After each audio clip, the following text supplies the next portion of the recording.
It's already March. I think the year is passing fast, and I suppose there's many reasons why it would be passing so fast. Let's start off this morning in Singapore, where we have the return of Vandana Hari, founder and CEO of Vanda Insights. Vandana, we've all seen a lot of headlines over the last week that perhaps we never thought we would see. One of the strangest ones to me in the last 24 hours, I have to say, is Russian oil still loading and heading to Mike McGlone's doorstep, i.e. heading to the US. You've headlined your daily note, briefing note for clients, the disruption of Russian oil being of concern. Where do you think that stands at this particular moment when the US is even still importing Russian oil? Good morning, and thanks for having me back, Sean. So, yes, Russian oil is loading, presumably one that was transacted before things worsened in Ukraine. But equally true is the fact that for the upcoming barrels and cargoes loading, traders, banks, financial institutions, shipping companies, buyers are becoming very cautious. So can we say for sure that all of the Russian crude that would have normally been lifted for exports will be lifted without any problems in March? I highly doubt that. Exactly how much will be affected, of course, no one knows. I think what the market is telling us today and what the prices are indicating is that the market can't afford to lose another barrel. It's already tight. We have that nearly 500,000 barrels per day shut in Iraq as well. We have OPEC Plus, once again, preparing to pledge another 400,000 barrels per day increment, but falling far short on it. And inventories at multi-year lows. At well below the 5-year average, as they say. Let's whip across to the United States, where Mike is busy offloading that tanker now. Mike McGlone, senior commodity analyst with Bloomberg Intelligence. Mike, I was taken by your note yesterday and had to put it out on our particular publishing service, and that was the possibility that we could see a recession, that the scale of the current crisis could trigger inflation and then into recession. Please share your thoughts on that, and of course with that a big impact on oil demand. Yeah, I think we're in a very similar situation as 2008, May, June. Crude oil was spiking, and then the world ended into a global recession. That was US centric at the time. But now I think we're in a lose-lose situation. There's very few better examples of what we just saw happen in Europe for a global recession. And in the midst of what already happened, some of the most stretched markets I've ever seen, I use measures versus a 60-month average, 5-year average. So commodities are the most stretched in years, stock markets the most stretched, extended in years, and now we have the Fed tightening. So to me, this is a lose-lose situation. Crude oil keeps ticking up, squashes consumer spending. It's very likely we're going to go into a global recession. Now, this is a conversation Vandana and Andre had a little bit right before you came on. And to me, that's the bigger risk right now is demand destruction. So Vandana mentioned low inventories, but one thing that happens in commodities typically peak when inventories are low, and you typically bottom when inventories are high. And which is point out a simple fact, since 2008, crude oil's dropped 80% 3 times. So why not do it again? I mean, we're $100 a barrel. The peak is around 150, 145. So it's got to rally around 50% to get there. And I think the bigger problem right now is demand destruction. The key risk Vandana mentioned is, losing supply. Well, it's very simple. Russia supply is going to go to China. That's my guess. I'd like to hear comments from Vandana and Andre on that, but I don't see why not. We saw that agreement. We fully expected it. We saw it at the Olympics. So to me, that's the key macro factor. And the biggest significant thing is there's virtually no chance. I can't see how in this puzzle the US stock market can go higher. So we have the stock market down 10%, and the Fed still priced for 6 hikes in the next 12 months. The last time we had a stock market down 20%, the Fed was priced for 4 hikes and they already went to 0 hikes. So I think we're at that stage where it's lose-lose for risk assets, and probably the ones that survive would be gold and Bitcoin. Gold and Bitcoin and the cockroaches, of course. Dr. Andre Belli, professor, founder, and CEO of Balsan. Good morning, Andre. I already posted on Twitter and LinkedIn, I think, this morning, the first question I was going to ask you, being a little bit tongue-in-cheek, but nonetheless, I think it's an important question. Why so many European and maybe global analysts and politicians read Putin so wrong, and in my opinion, for so long. I mean, the guy couldn't have told you clearer what he was going to do, and yet Europe still wakes up thinking that, oh yes, he's going to become Gorbachev today. This will be the day when Putin becomes Gorbachev. Why did they get it so wrong, do you think? Well, first of all, I was not part of this crowd. Okay. I fully recognize that I did not expect the developments which started at the end of February. I was not part of the crowd which always tried to get illusions about what happens around Kremlin. Then you may ask me, why did I also miscalculate the situation? And for a very simple reason. The President Putin doesn't inform me about his plans. Like others, I have to have an analysis of the situation. Of course. Unlike others, I have better insights, but still I have to apply the cost-benefit analysis. And the cost-benefit analysis for the last 8 years of standoff between Russia and Ukraine showed that Moscow doesn't have any interest of the direct involvement into the standoff with Ukraine. There are 2 breakaway republics which are deemed by many to be entirely independent from Russia. And these 2 republics make the job. I would think that there is no rational ground for recognizing these 2 republics, and moreover, to conduct a military operation in defending these 2 republics. Having said that, we have to understand that, but by doing this, Kremlin entered into a new logic of cost-benefit analysis, which doesn't mean that is a good logic, neither it means that I understand the objectives of this action, even though I have some guesses, but I'm not ready to spell them out.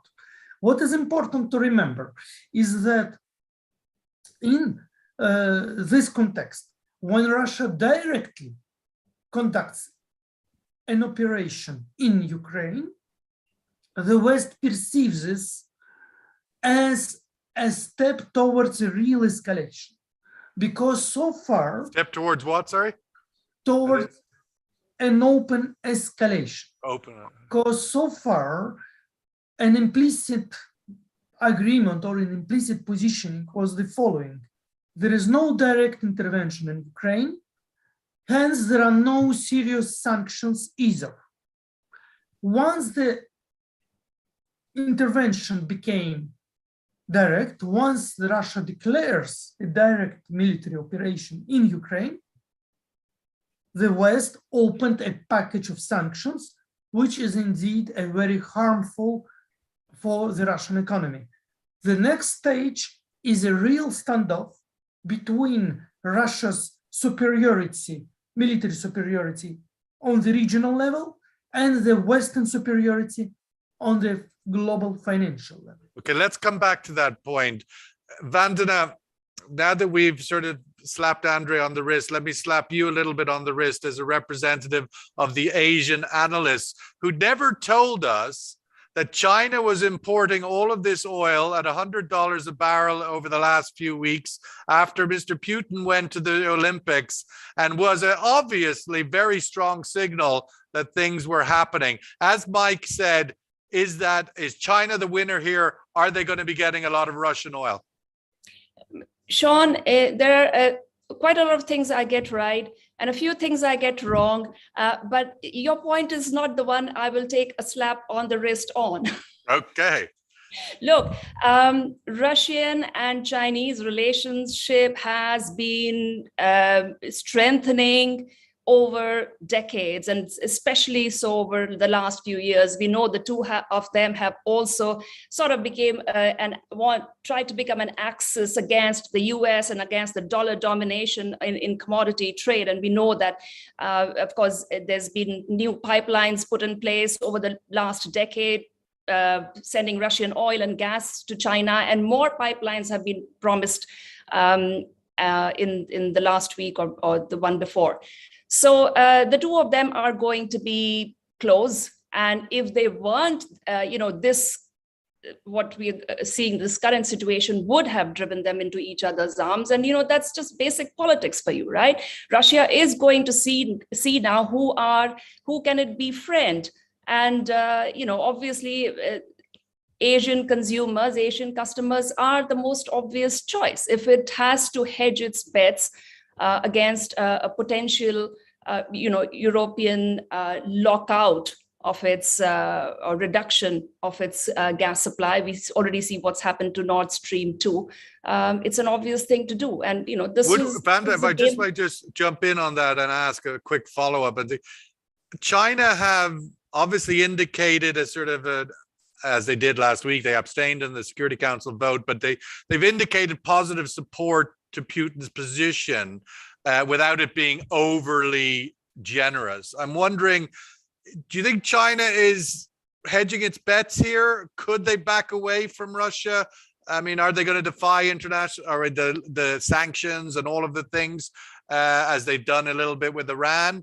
Or would we assume they'll take this chance to go deep into bed with the Russians and create a new global axis, what they've been dreaming about? Sean, all countries are going to be hedging their bets. It's just an impossible situation to be in. When we hear the Canadian Prime Minister Trudeau saying that we're going to ban all imports of Russian crude, and then, in the third paragraph, the reporting agencies point out that, well, Canada hasn't purchased any Russian crude since 2019, right?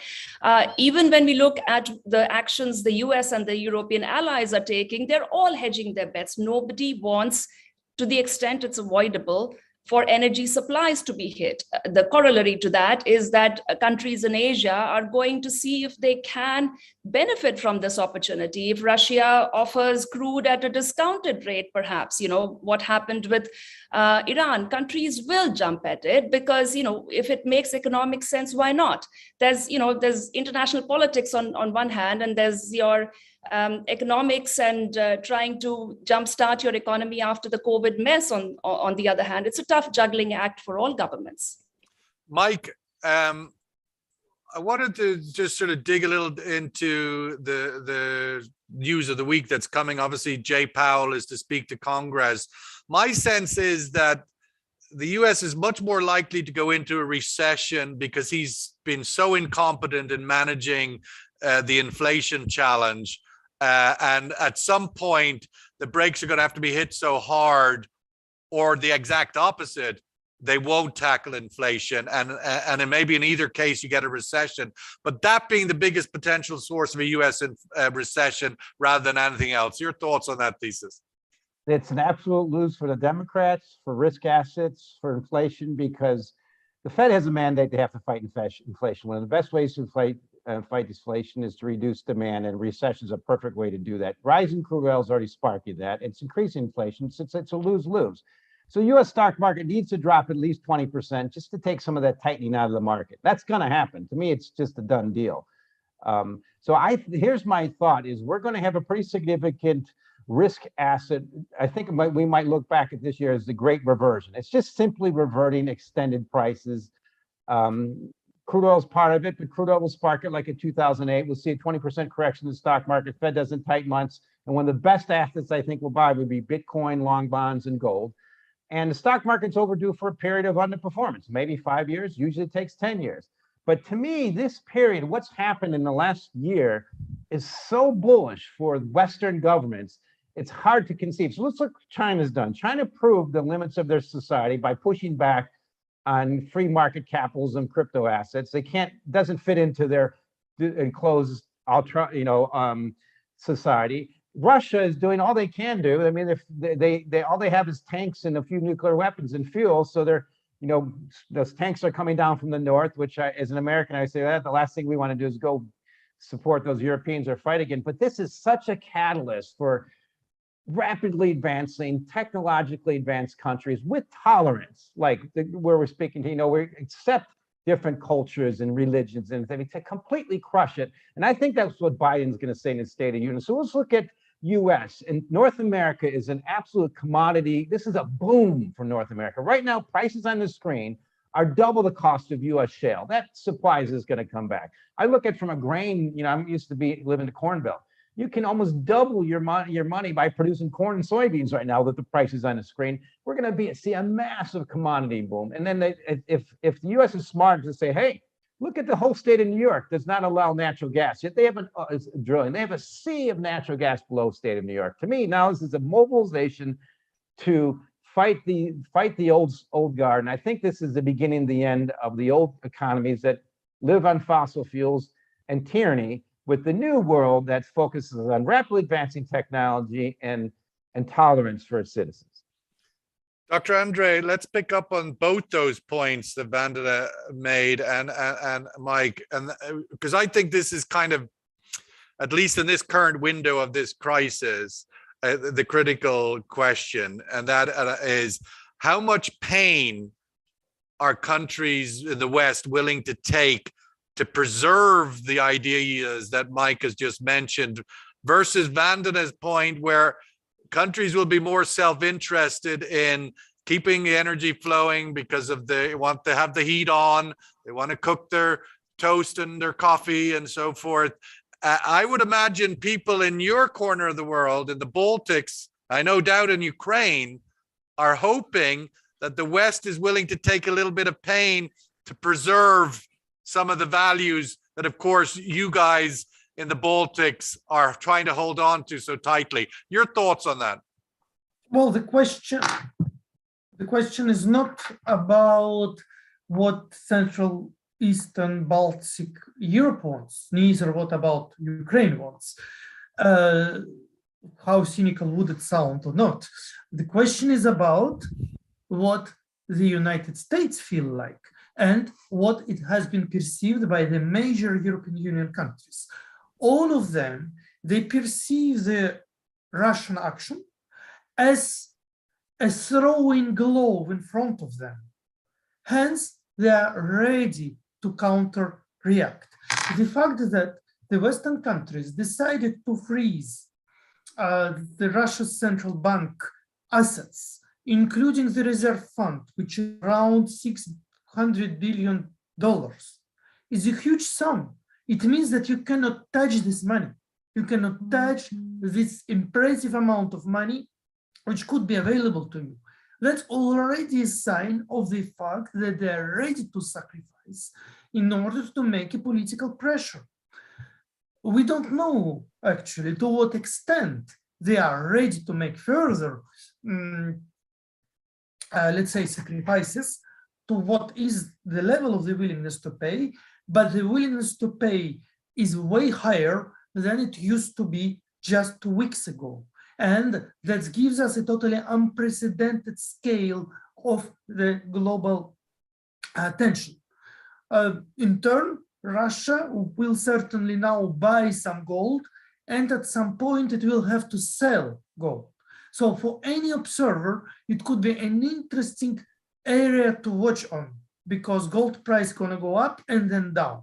For oil, obviously, if the United States really want, they can always agree with their Gulf allies to increase the production, and then the picture would dramatically change. Well, that's a good cue to Vandana, but let's get the survey question in first. The survey question: will Russia's invasion of Ukraine turn out to be a defining moment a la OPEC embargo 1973-74 in weaning Europe off Russian gas.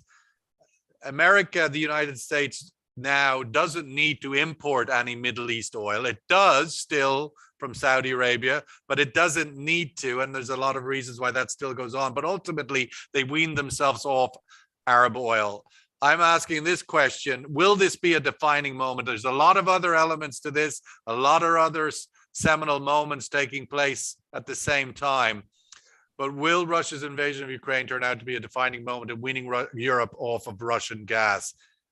You'd have to hope so if you have half a brain in Brussels. But nonetheless, Vandana, sort of taking up Andrei's point, OPEC plus meeting tomorrow, does this big event get its way into the room or not? Should it? What are your thoughts of the intersection point between OPEC plus and the Russian-Ukraine crisis? So thanks for that, Sean. I was hoping you would ask me about OPEC plus tomorrow, and I'm not going to talk about what everyone thinks they're going to do, but what they should be doing and should have been doing. Look, I think OPEC plus has completely lost touch with the realities on the ground.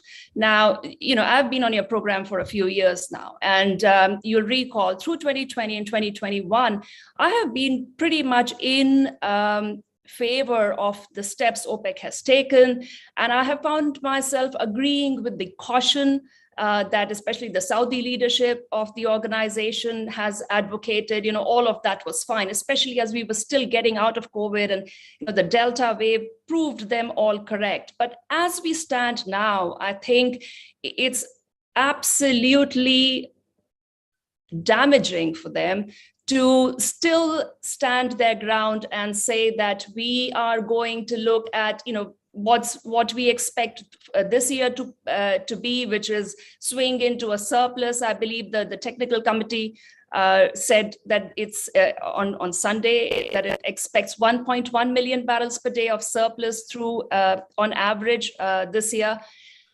Look, the customers are paying the price that they are paying in the market today. They are not concerned with what is going to be, neither are prices concerned with whatever potentially is going to be the surplus on average this year. They're certainly not going to be paying whatever hypothetical or forecast average prices are going to be this year, right? Customers are having to buy oil at $100 a barrel. And, that entire argument that they have, or the claim that we are balancing the markets, we are restoring stability to the markets, we don't care for prices. I think OPEC Plus ought to care for prices. That's what their customers care about, right? OPEC Plus could show any amount of analysis to their customers today and, wonderful charts and graphs. Look how much surplus the world is going to have in 6 months' time. Customers don't care and markets don't listen. Right? The customers are in pain. OECD stocks, they wanted to drain them to 2015, 2019 average. Fine. When it was the beginning of 2021, the world was still coming out of the surplus of 2020. Okay, that sort of a target made sense. Does it make sense today when the inventories have been drained far beyond that target? OPEC knows that several members are struggling to revive output. They'll most likely continue to struggle to revive output. For the most part, the world has put COVID behind it. Demand is going to continue bounding higher. Geopolitical risks to supply are multiplying. Should you be singularly focused on continuing to drain inventory simply because you expect there to be a surplus later this year? I'm sorry, that sounds like a rant, but... Well, you would think that analysis, if it hasn't changed on the back of even pre-Ukraine, you would think, things change. It ought to change now. Yes, I think this has to be a wake-up moment for OPEC Plus. And, it doesn't matter saying we will not respond to speculation. Doesn't matter whether it is speculation or not. And frankly, I don't think markets are physically tight, right? Doesn't matter whether speculators or whether there's fear premium or what. The reality is that customers are paying $100 a barrel today. It seems in ways OPEC Plus needs to wake up to, or they will be signing themselves into irrelevance. They'll be responsible for that. It does seem in many ways on a very simple level that the OPEC Plus deal, job done, hang up Wrong back. the jacket. Exactly. It's just completed a few months earlier, maybe than they thought. Mike, in the United States, I'm curious as to some of the things that obviously we have the Iran deal. How desperate does Biden want that? We've got the election in the fall, which is kind of connected or not, and how those two things. And is Biden, given those, needs an Iran deal for a win for the election, maybe, also needs this supply of new oil? Would he back away from his green transition policy in order to, at least appear to be more centrist going into the election? Some of your thoughts of where these events intersect with the midterms. If he wants to get reelected, he has to. The number one issue in the United States right now is inflation for the average person who votes Democratic. And they pay for the gas, for the food. And they're well aware that the Trump administration was drilled well and kept inflation and gas prices low. And North America is a massive net exporter of energy. Look at LNG, the largest LNG supplier on the planet. So to me, if Biden's smart, when he gives his State of the Union, he's going to say, this is the arsenal of democracy should now be the arsenal of massive commodity production on a world scale and reduce that inflation. It can be done in a heartbeat in this country, because we've only been, we've had price incentive.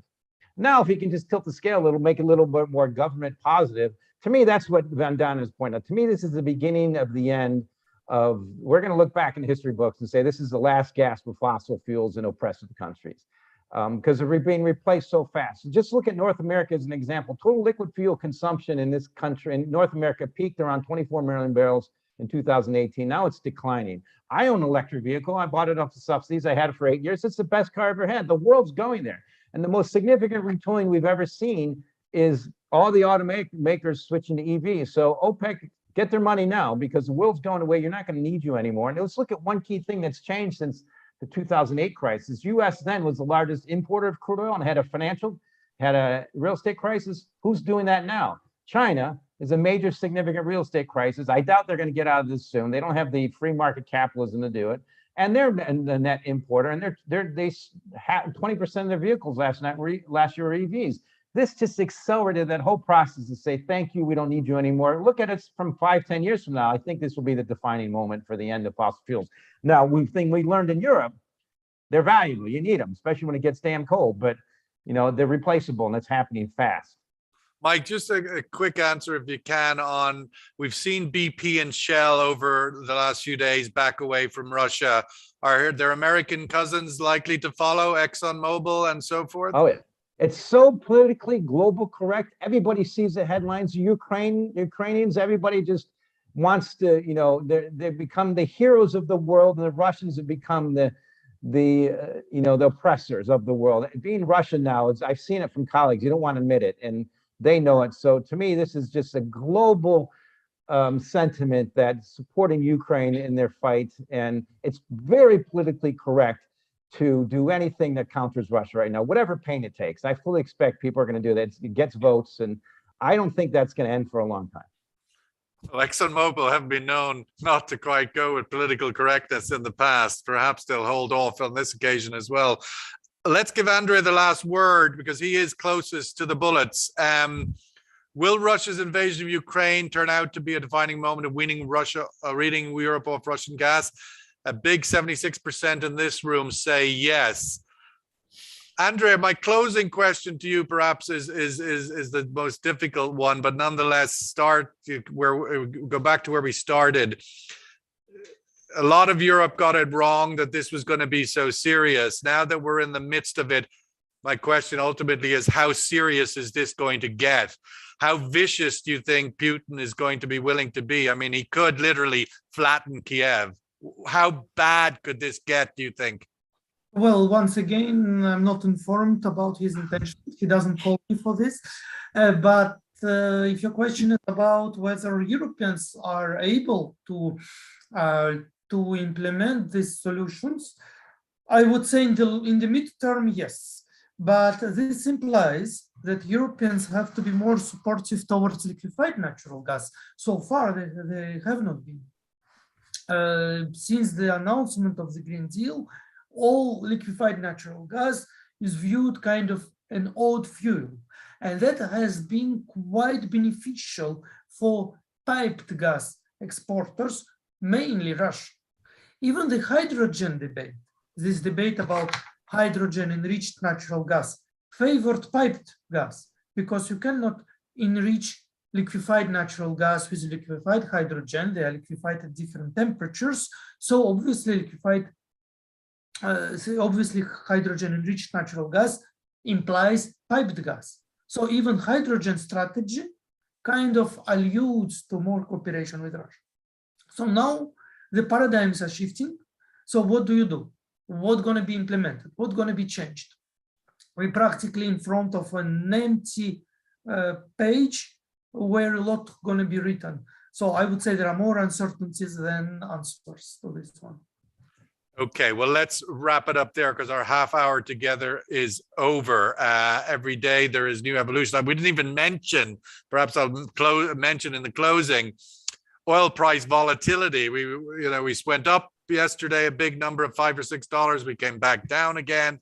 There's up in trade this morning in Asia, sort of hovering just above 100, I think, maybe dropped just below it. But nonetheless, there's an extreme volatility in the market, headlines each day directing. What I'm watching out for today, and Mike referenced it once or twice in his comments, Biden's State of the Union address tonight, which I think is going to have to shift from being, wear your mask, COVID, sort of micro manage a kind of the COVID pandemic problem to I'm the leader of the Western world. I've got some big vision for the challenge we're facing, and this is what it is.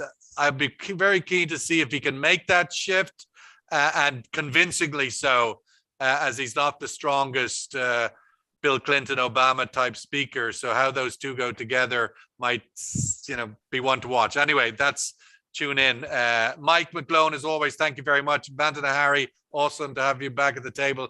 Dr. Belly, be good, be careful, and perhaps, in the Baltics, the Latvian, Lithuanian, the domestic services there may need to start thinking about what if Mr. Putin starts to look at you guys again. That will be interesting to see if this spills over the borders of Ukraine. There lies a big challenge potentially for NATO. All the best. Thank you so much. Thank you. Thank you.